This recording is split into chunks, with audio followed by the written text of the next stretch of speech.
Hello and welcome to Uncivilized Intellects. How we doing, everybody? Everybody good? Lovely. Yeah. Lovely. Yeah. Something unprecedented has happened today that I don't think I've ever seen happen. Brian, you had posted on this on Facebook. 11 counts? Yeah, the DA in Georgia, I think Atlanta, just charged one of the cops with felony murder. First degree, possible life in prison or the death penalty. Yeah. Never happened. Never. I mean, if we're going to be honest, both of those are death penalties. Yeah. If he goes into the prison system, there's nowhere he's going to be safe. No.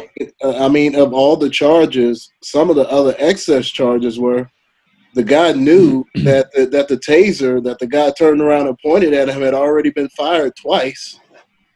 Yeah. And he was no threat when he turned around and pointed that taser. No. Charged him for that.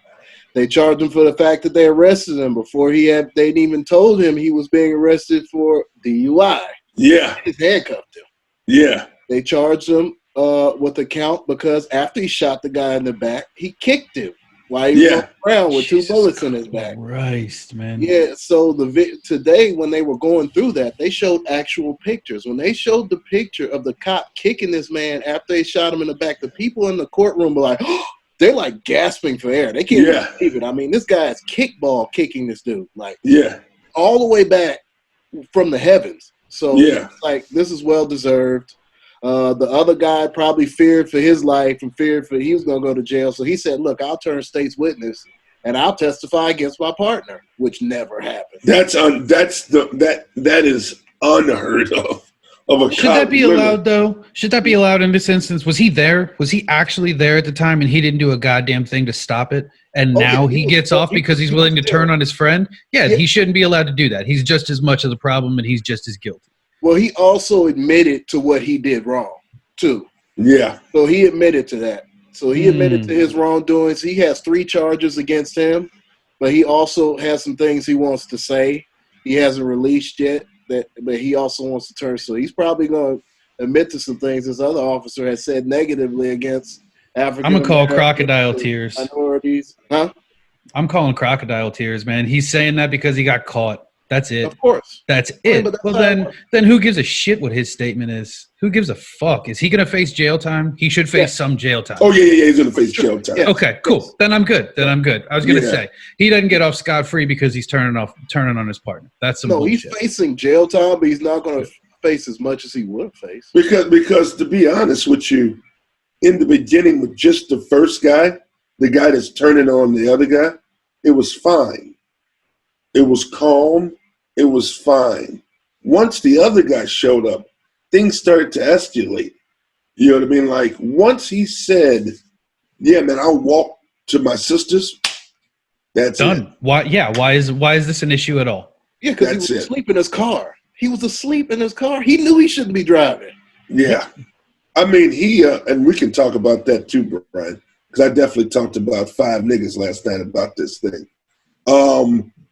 The cop could have taken his keys and been like, you'll come to the precinct to pick him up. You want to walk to your sister's yard, let me know she's down the street. I've already ran your license, so I already know where you live. So even when he was running away, why chase him? I'll just go pick him up tomorrow. I've ran his license. Oh, and he just told me he's going to his sister's house. So it's already done. When they run you, it's almost like if I Google Zach, if I Google you, people that you know are going to come up. Your family. Yeah. Definitely if you Google me, my whole shit comes up. But I'm more of because I do TV, it's more public with me. So, I mean, there was no need to shoot a drunk brother. Those are crimes. He was doing the right thing. He was doing the right thing asleep in his car. He's doing the right thing. The worst was the kick after he shot him in the back, man. And he stood on the body. Huh? He stood on his body. After that, too. After the kick. After the kick, then he stood on his body. And that's what the DA, this old Lou Gossett Jr. brother that was talking, that brother was like, he stood on his body. And I was like, yeesh, that's brutal. I like the way they broke it all down for you. They had pictures. Yeah. He's also getting a charge because out of the 3 bullets that were fired, one of them missed the man and hit another car. Yeah. He's charging him of neglecting and hitting a car with passengers in it, and possibly them being murdered or injured by the bullets. Yeah. Yep. I mean, it's I'm glad this is happening. This is what the protests have brought. This is information. It is a complete, how this thing broke down was a direct because of the protest. This would have never happened if we didn't explode like this. So it's working. It's definitely working. We're getting the other side of it too. Yeah. Oh, we're gonna talk about that. Oh, don't think I'm not gonna. I'm waiting to talk about that. Now, brothers that are watching this, I talked to 3 brothers from Alabama and a brother from Chicago. Then I talked to Kofi in LA, and it was pretty much unanimous, especially the ones in the South. Hey, bruh, with all this going on right now ain't the time to be asleep in the drive-thru. You don't want the cops called on you for anything. Nope. You're not saying that people need to die because they're asleep in the drive-thru, but it's pretty fucking clear that cops want to kill your ass. So let's try to stay as far away from them being called, any altercations with them. Like him being killed, I was like, damn, this is like way out. Because he was just asleep in the goddamn drive-thru. I mean, It's just becoming too much. Now, like Brian was alluding to, the hangings. So the march is working, but also I'm like, now they're hanging Black people. Literally. How the fuck have we had 5? Somebody got hung today. Yeah. They found a kid at a school today. A teenager in a school parking lot. Let me tell you something about bros. Bros are always watching their back. Always. When you're walking, me and Brian, me by myself, hell, when I'm walking to Bigfoot and Oldfields is open in Bigfoot, so I'm still watching what's going around. But that's not just door guy sense. That's just being a bro. You watch it out, seeing what's on the streets. There's no way, even if it was like 3 white guys, I'm not getting skin under my fingernail. I'm not bruised. You get what I'm saying? What bro's just willingly getting in the car? It ain't happening. Whoever tried to snatch me about to get lumped up. Oh, we gonna. That's my point. And remember, they're all been considered what? Suicides at first. Then they're like, wait a minute. These brothers didn't climb a tree and then tie a knot and then but they're still suicides. They're still considered to be suicides. There hasn't been anything beyond that as of this point. Yeah. Suicide. And one of them is Hispanic, which is different. No, that's different. Hey, welcome to the party, Hispanics. Yeah. So this is very dangerous now because now it's like Hispanics are realizing you just like Black people. That same thing. And so many Hispanics that don't like Black people. And I mean, we have this black and brown hatred. Yeah. This is proof right now that we are equal in their eyes. Always been. I was going to say, in their eyes, we're all not white. That's all it boils down to. It doesn't give a shit what shade they're talking about. And you got to really remember that black and brown thing is almost, you don't have that in Chicago. Because the GDs, all the gangs are together in New York, the Puerto Rico. That's kind of a real big LA West Coast thing. Even Fat Joe was like, I don't know what they do out there. Out here, we all kind of party together. But now you go to the South. When I saw a Mexican family in the South, quiet as a motherfucking mouse. It's like they were walking with their head down, trying not to get noticed and shit. Because Alabama, they'll just pull them over. If they don't have the green card, they'll take them to the fields. Their fields where they put them to work. And they don't deport them. And it's like secret. That's why my father works for the ACLU. He's like, I got to help get these people the fuck out of there. They're like illegally keeping them. Now, back to the fucking hangings in 2020. Brian, there is only one group, and Zach, you know this, that a brother will stop and be like, what's going on, man? What's going on? I didn't, cop. Mm-hmm. Those hangings are Victorville, Palmdale, which you know, once you get out there, being Zach, you get in that Klan territory, down at Huntington Beach. There's a lot of white supremacists in California, some in LA, but really get to the outskirts, and a lot of them are cops. Yes. They see these protests, they're like, you know what? I know what to do. I'll get the kid, either pull him over, he's walking back from playing ball, walking back from being with a friend's house. I just need to get him alone because I can choke him out once he's handcuffed, then call my buddy, we hang him up. So it looks like there's been no evidence of a struggle, Brian. Mm-hmm. Have any of the guys that have been hung been shot? No. Have any of the guys that have been hung had any bruises on their hands? Like I said, skin under the nail. Yeah, You're trying to save your life. Fighting for your life. There's no physical evidence. They could have been drugged in that house. They could have been drugged, buddy. But even because I think they're doing autopsies on these guys. They haven't done any autopsies. They haven't done any autopsies yet? They're going to suicide. No. Well, I think with the Floyd thing, because they choked him, I think they're choking these guys, definitely cops. Brothers ain't just walking over and letting three white dudes put them in the car. No. I have to agree. Don't know what you know what's wild? Like, you know what's wild is I was just reading an article about something. It was a practice. I forget what they call it. They were doing it in Alaska. It was what police officers were doing to Native Americans. They were finding guys late at night that were drunk and intoxicated. They'd pull them over. They'd drive them out, like you said, into the middle of a field in the freezing cold, and they'd die. And they'd just leave them out there. And they literally, there's a term for it. And like people know that it happens, and there have never been any cases against them. And it's probably the exact same thing. They're pulling these guys over. It's a guy that's by himself. You can do whatever the fuck you want because you can hide it. Yeah. These hangings are a message. It's saying, yeah, you think you're changing some things because Black Lives Matter, but don't forget, this will never change. This is what we consider you to be. When you get out of line, we hang your ass from a tree. Don't you ever forget that. Yeah. It happened back in the 50s, 40s. Yep. It's going to happen today. Yeah. Yep.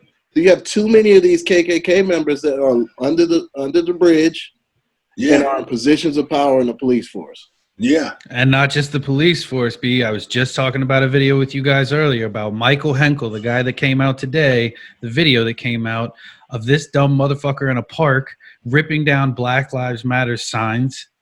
And this woman is recording him. He knows he's being recorded. You know what society you live in today. And she's fine. You know, this guy's, my tax pay, it's a park, you know, it's a public park. And he's like, my taxes pay for this. I could do whatever the fuck I want. And he's ripping these Black Lives Matter signs down that were made by kids, by the way. These aren't like protesters. These were kids' signs that are like crayons and shit. Yeah. And in the background, you hear somebody else. She says to him, she goes, okay, all right, Black Lives Matter. And this guy goes, not to me, they don't. Yeah. And keeps doing it. Now, they came to find out that he works in the Philly court system. He's a supervisor writ server. What they are in charge of, I looked it up, they're basically in charge of making sure that documentation and paperwork regarding court dates and information, they make sure that they get to the person involved in that case, in a family fucking court, by the way. So this might be a position of power for somebody that's maybe a little bit clearly fucking racist against black people, involved in a family court in a part of Philadelphia where the population is 44% black. It's pretty fucking disgusting that you have guys like this in power. Now, he's been fired, of course, thank Christ, which is one of the takeaways, which is good. But here's another takeaway that, again, you just have to ask people that see this shit. Just close your eyes and imagine a fucking world where one of you two walks up to a park and starts tearing down signs that were made by kids. Doesn't matter what the signs say. Doesn't fucking matter at all. Do you think that people are just going to calmly let you do it and just talk to you about it and record you a little bit? There'd be fucking cops everywhere if a black person tried to do that shit.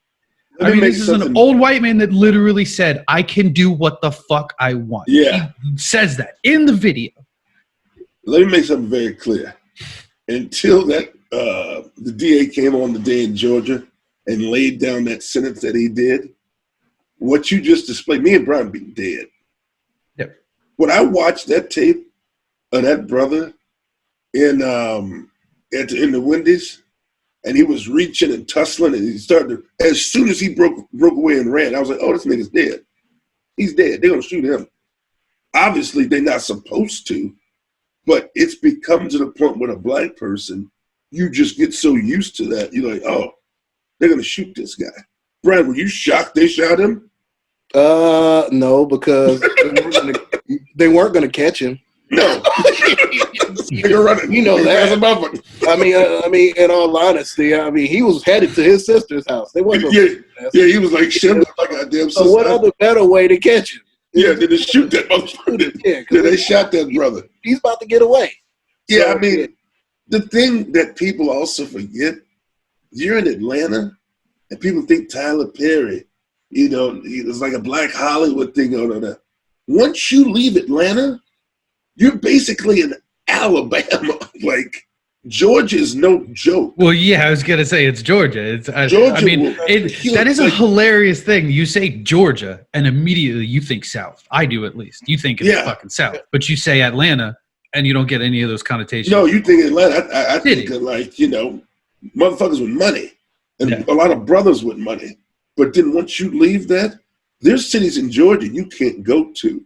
I talked to the brothers that I went to high school with. He said, there are white people at gun ranges, like I said last time, right now, that are shooting guns with their kids. They are not fucking around. Like, they're like, Trump got these guys getting ready to get down. I was like, Jesus Christ. He said those lynchings haven't hit here in Alabama. It's so weird it's happening in California, of all fucking places. Yeah. But he said, I wouldn't be surprised if that somebody might get lynched in Georgia or Alabama because they believe those cops got wrongly, yada, yada, yada. Because we're almost getting lynched every every 3 or 4 days? Yeah. There's a new black a week or so, week and a half. Because it's been 5 of us. 5. With the one Hispanic kid. Mm. So, the lynching, and I know CNN showing the shooting. I'm like, hey, CNN, why don't we mention the fucking lynching? That's crazy. And that's a horrible way to die. Way to kill yourself. Yeah. You can't breathe. That's like torture. Hanging yourself, you have your full weight of your body on your throat. Who would do that? Let me tell you something. Suicide, they wanted to be as quick and as painless as possible. So who would do that? First of all, those niggas that they show, them niggas can't tie knots. You have to be able to tie a nautical fucking knot.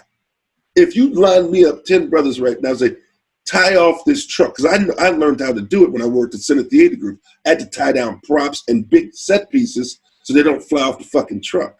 But I didn't know how to do that shit. They're not teaching brothers that kind of shit unless they're in those fields. White people go boating. Brian's been on the boat with white folks. They tying shit off. I'm like, God damn, what the fuck?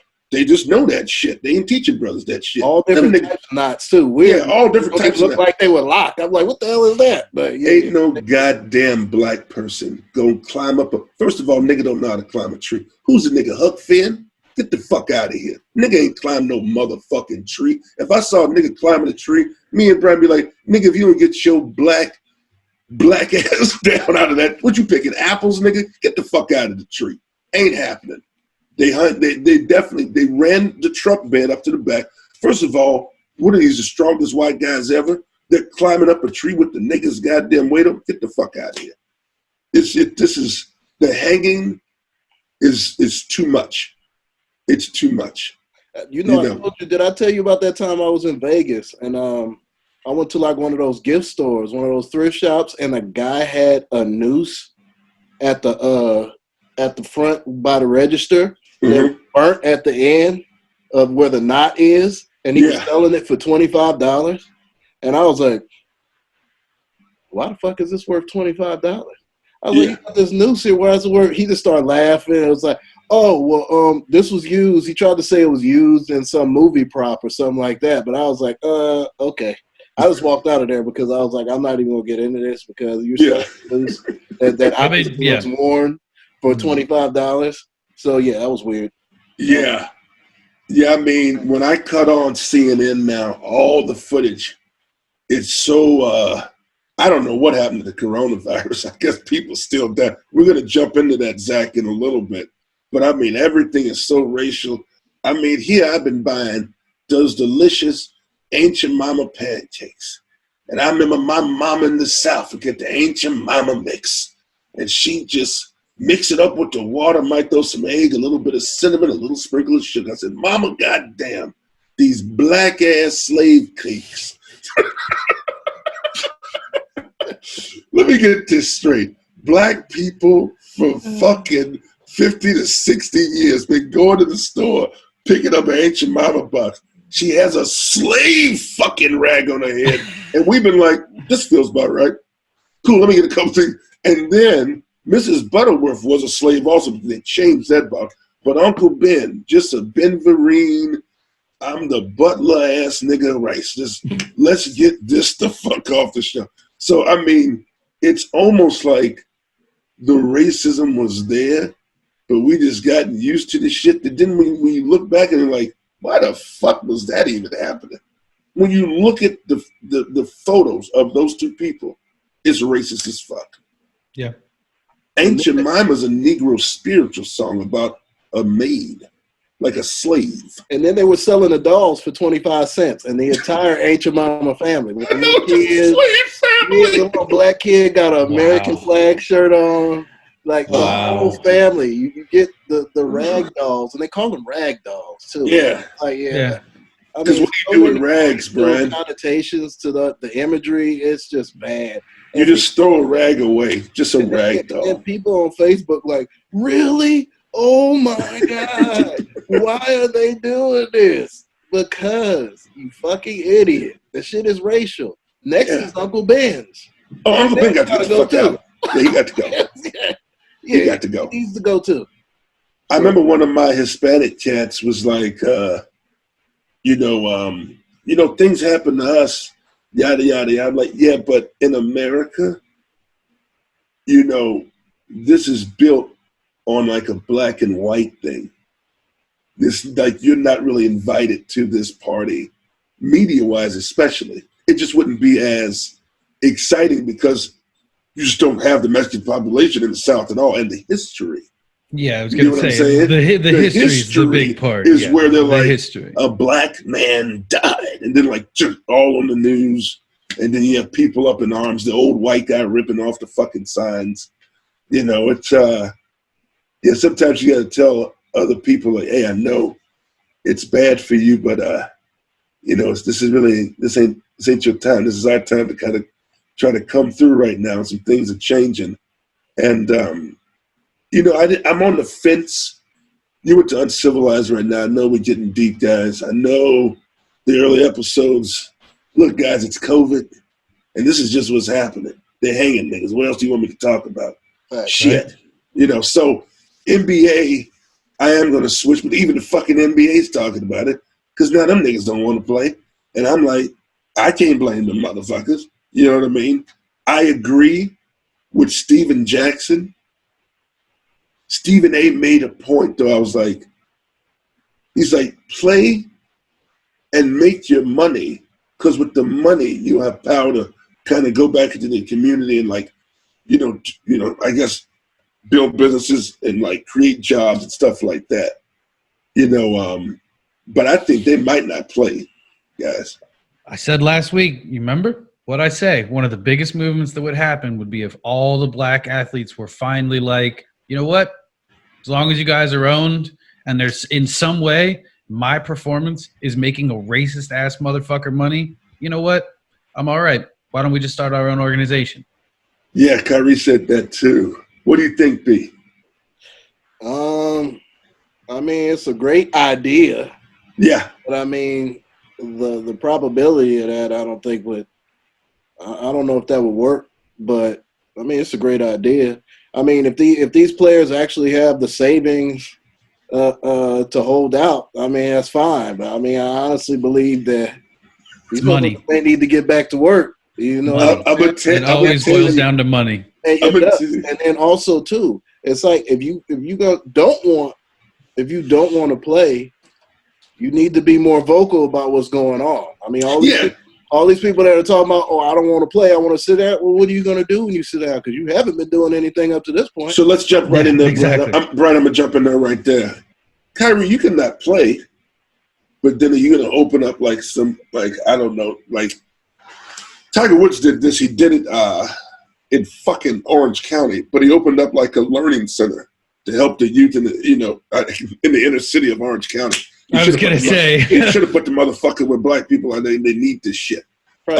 Go there. So yeah, I mean, if Kyrie, you're gonna do like an inner city learning center, open up some shops or something that can create jobs, like have a job fair. I don't know, like or like go out and be more vocal, or you're just gonna sit at home and text Kehlani and like old bitches that you used to fuck.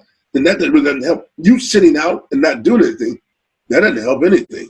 You just a nigga sitting out ain't making no motherfucking money that you could actually do something with to help people. So Brian's right about that. Brian is also right about, he's not going to say it. Brian is a respectful guy. I'm the asshole. Those niggas have too many kids. I don't know what those fucking niggas talking about. Let's cut the fucking bullshit. I know that niggas are like, hey man, we come here. Let's cut the bullshit. Niggas don't wear condoms. Those niggas have too many kids. Get the fuck out of here. 50, 60 grand a month in child support. Get out of here. Get the fuck out of here. Yeah, man, I'm going to sit out, man, because of George Floyd and, the brother at Wendy's, and they hung them niggas. So I'm going to sit out. Hold on, man. Wait a minute. What? Yeah. I have another kid on the way. All of a sudden, 20 kids come behind his ass. And listen to the ones that are making these statements, the ones that have no chance of winning anyway if they finish. No. Dame Lillard. Kyrie is on injured goddamn reserve. Dwight Howard. Then he used to fuck dudes in the shower. Fuck that nigga. Oh yeah, Brian. I'm guys. That's why I'm in a different background. I don't want y'all to know where the fuck I'm at. Yeah. Fuck him. LeBron, who normally talks a lot of shit, even LeBron's like, I ain't losing my motherfucking money. Plus LeBron's like, fuck this shit. I gotta beat Jordan. So I need the other fucking ring. I need a ring. Yeah, Dwight, take your fucking dudes in the shower, 9 baby mama, and he got 10 kids. How the fuck? Nigga got like 9 or 10 kids and a baby mama for each of the motherfucking kids. And you the motherfucker talking about you need the motherfucking money. ESPN did a special called Broke. You know why it was called Broke, Zach? Because niggas went fucking broke. They don't have the money. The first thing they should do is get, like Shaq said, find you a Jewish, a Chinese motherfucking money guy to manage your fucking money and take it from there. Don't buy up all those goddamn cars, houses in different spots. You got apartments for different bitches. That shit is stupid shit. They gonna play. Cause like Kyrie is not talking about some of his teammates, they need that money, Brian. Yeah. Some of his teammates, like, they need that money. You know why? Because they're broke. Because they're living check to check, which is unbelievable because you're like, oh, they're making a lot of money, but yeah, they have mansions. People have to take care of their parents. A lot of these guys just grew up with their mothers. So they got to get the mama house. You got to look out for your family. But then you just have all these, it's the baby mamas that eat up. Well, and a lot of those guys don't have sponsorships. No, you know what I mean? They don't have big endorsements. Endorsements. I mean, you're making good money, but like you said, they live such ridiculous lifestyles that, relatively speaking, they live way greater than what they should be doing. Yeah. Yeah, they're also getting paid too. They just took a substantial pay cut because they're not playing, but they're still getting checks. Now, Brian, the other part of them stepping out, Zach, the collective bargaining agreement, the CBA. If they don't play the next year, which, Brian, starts in December, the next year, the owners could say, oh, yeah, that shit y'all was doing, what was you making, like 35? Make it 20. I'm cutting everything. Always remember, every owner, even the guy from the Clippers, that crazy motherfucker, those teams are like toys. They're not making their money. Like, only truly, like Chris Broussard said, the Lakers is the only organization now that's a family-run place. They actually give a fuck about Jeannie gave a fuck about Kobe. You know, like she's like, we have our Time Warner money, our TV money, but like we care about you guys. You know, the other owners, those are like billionaires. They're like, this is like a toy for me. This is like it's a game. We'll have a stadium. We'll have a bunch of niggas playing basketball. This is fun. That's what it is. So. Well, because people don't really grasp exactly how much money those kind of people have. Exactly. They have a lot of money. Michael Bloomberg got bored and threw several hundred millions of dollars that he could have changed millions of people's lives with, donated everything, threw it at a presidential campaign that he didn't really give a fuck about. Mm-hmm. Threw it at it, lasted a couple months. He failed at it and was like, oh, fucking well, I'm a billionaire. That was fun. It was something to do for a couple months. And it's like hundreds of millions of dollars just wasted. Just $500 million. It's fucking crazy, man. Yeah. Crazy. Yeah, I mean, those guys who employ and work closely with so many African-American men, the football teams, the basketball teams, those owners, that's what some of the players are asking for. Like, hey, guys, we could really use some help from you guys. Because shit, you guys basically, your leagues are 75% us. You know what I mean? So, like, I don't know. Which is why something like kneeling never should have been fucking controversial to begin with. They're all going to kneel now. They're all going to kneel. Oh, absolutely. And now it's okay. Did you? Oh, wait. I don't know if you guys saw this because this came out literally like an hour before we're doing the Chargers. This. No. Donald Trump. Donald Trump said that Kaepernick deserves a second chance in the NFL if he's capable.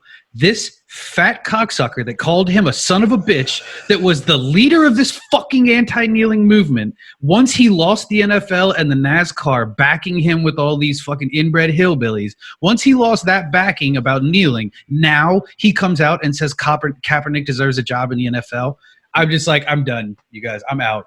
I want off this ride. I swear to God. I mean, like I said, I glanced. It was a headline. I don't know the news source, so take that with a grain of salt. I will say that. But, I mean, we are talking about Trump here, so it's not like that man has any ounce of dignity or he's not going to stick to any of his virtues because the man has none. He's going to go wherever he thinks that people want him to say, and he's so fucking stupid he doesn't even know who he's talking to.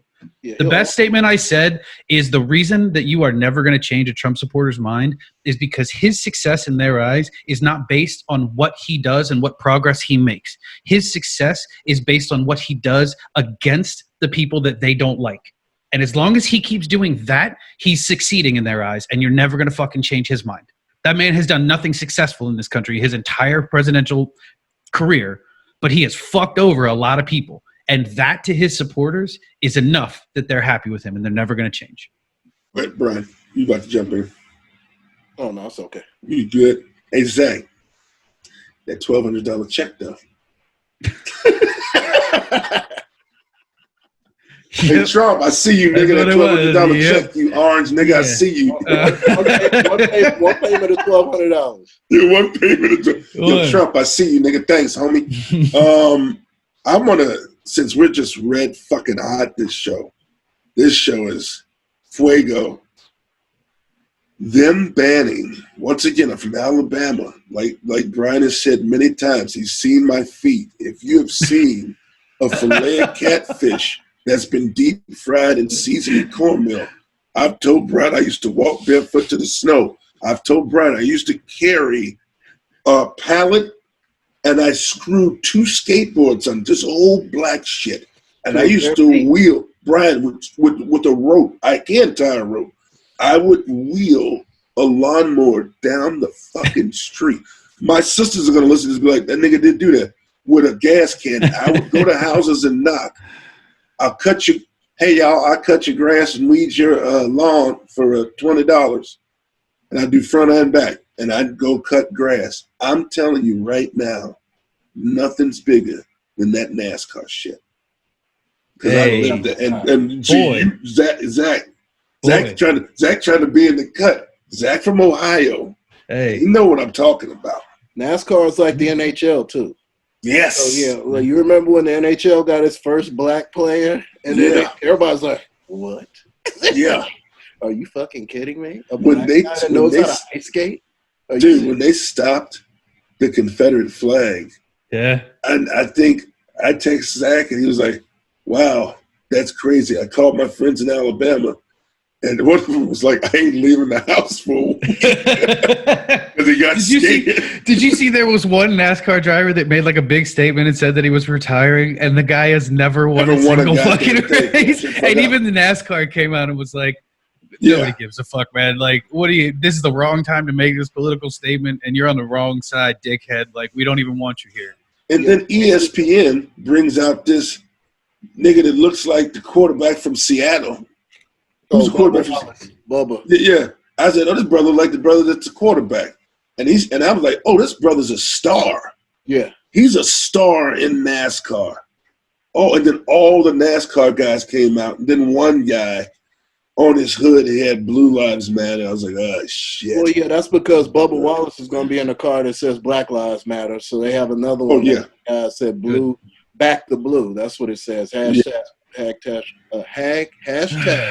back the blue. And what's happening is that, what's that football player's name? He's got dreads. You're like, what, everyone? So there's a football player. I think he might be a Cowboy. Brian might have seen the story. He showed up to Bubba's race to make sure ain't no bullshit going to go on. But even though it would have been those two niggas and a bunch of NASCAR fans. Yeah. But he showed, I mean, you want to talk about a bad brother? That Bubba is in a sea of white people that love his driving, but hate his ass. And which again, dude, made sense. Remember, I'm in Alabama, so I know how big those that's real shit, boy. That's a bad brother. I mean, fucking shit. Ooh. To walk around there. Brian, shoot, I mean, you want to talk about the huevos on that kid? Motherfucker's balls got to be the size of baby heads. Your nuts have got to be fucking huge. Like, I know you're racist. I'm one of the best in your shit. Niggas ain't supposed to be doing this shit. Nigga, what you doing? Oh, I'm getting a NASCAR to go racing. What? The fuck out of here. He's doing that shit. And his mama's out there. His mama looked like every black person's auntie. Like, this is a brother. And other brothers are showing up to support him. It's good. I talked to my buddy in Chicago. We're about to get out of here. It's Uncivilized. I talked to my buddy in Chicago, and he said, there hasn't been any gang violence right now. I said, hell no. Because the niggas know it's time to get serious. Everybody's locked in right now. Ain't no bullshit. They should be. And we need to stay that way. That little sporadic looting and shit, that shit ended. And that was done by all whites, blacks, Hispanic. Everybody was stealing up eye watches and shit like that. But now motherfuckers are locked in, especially with the hanging. The hanging is really like, God damn, are we really hanging motherfuckers? Are you fucking serious? God damn. God damn. Shit, man. Oh my God. America, please. Yeah. Get your shit together, America. Are we really that scary? Me and Brian are nice guys. Except I fart a lot. I was about to say, when you was walking, knocking on people's door with that damn lawnmower, looking like you 6'10". Okay, so I needed an outro. That's the end of the Uncivilized Intellects. I'm Moo. Right. Zach. Great episode. Thanks for listening, watching. Peace. Peace. Adios. Don't hang me, bro. Please don't hang me.